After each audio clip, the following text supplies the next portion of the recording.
Hello viewers, welcome to my channel GK English 9.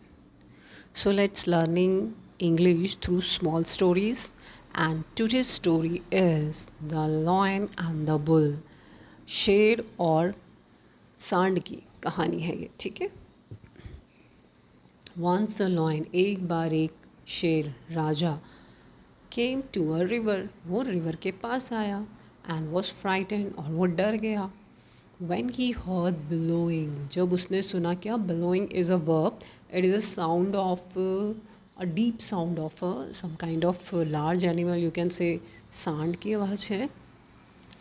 His advisor, उसके जो सलाहकार थे, किसके, लॉयन के, शेर के, फाउंड, पता लगाया उन्होंने, that it was a bull, कि वो एक सांड है, that had made the sound, that किसके लिए आया, साउंड के लिए, बुल की, कि जिसने ये साउंड निकाला है।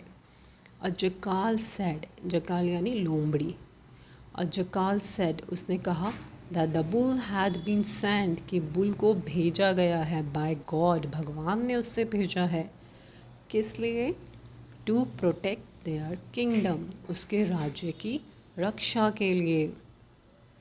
The lion was please, lion को बहुत ही खुशी हुई ये सुन के, and become friends with the bull, और वो उसके साथ फ्रेंड बन गया, ठीक है, किसके साथ, बुल के साथ। He began spending a lot of time, spending मानी खर्च करना या बिताना, लॉट ऑफ टाइम मतलब बहुत सारा टाइम, विद द बुल, उसके साथ अब शेर बहुत सारा टाइम बिताने लगा था, क्योंकि वो लोग फ्रेंड्स बन गए थे, right, with the bull, and stop hunting, और उसने शिकार करना भी बंद कर दिया था। हीज़ एडवाइज़र, उसके जो सलाहकार थे, वर हैंग्री, और वो भूखे रहने लगे, and decided to do something, और उन्होंने सोचा कि हमें कुछ करने का, उन्होंने प्लान बनाया कि हमें कुछ करना ही पड़ेगा इस बारे में। दे टोल्ड द लॉयन, उन्होंने लॉयन को बोला जाके, that the bull wanted to become the king, कि जो बुल है वो राजा बनना चाहता है। ही ऑल्सो वेंट, वो वहाँ भी गए, एंड टोल्ड द बुल, कहाँ गए, बुल के पास, और उससे क्या कहा, the bull that the lion wanted to kill him, कि ए सांड, वो जो लॉयन है ना, वो आपको मारना चाहता है।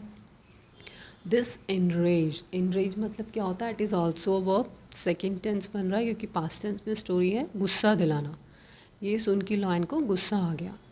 The bull and the lion fought, अब वो दोनों आपस में लड़ने लगे। And the lion chase him of, और लॉयन ने उसे मारते मारते, भगाते भगाते पछाड़ दिया, मतलब वहाँ से भगा दिया। ही लेटर, बाद में, fell sorry, who sorry, that lion, that कि he had lost a friend, कि उसने एक अपना प्यारा मित्र खो दिया था, खो चुका है वो, ठीक है। तो इससे हमें ये मोरल शिक्षा मिलती है कि लिसन टू एडवाइस, आप हर किसी की सलाह सुन सकते हैं, but do not follow it blindly, लेकिन आंख बंद करके उस सलाह को फॉलो ना करें। इफ़ बर्थ राइट रॉन्ग देखने के बाद अपना दिमाग लगा के ही कोई डिसीजन लिए। तो व्यूवर्स प्लीज़ बताइए आपको ये स्टोरी कैसे लगी। Please please please subscribe my channel for more new videos. If you subscribe more, definitely I will give more content and more stories. Thanks for watching. Please share and subscribe my channel GK English 9. Thank you and bye.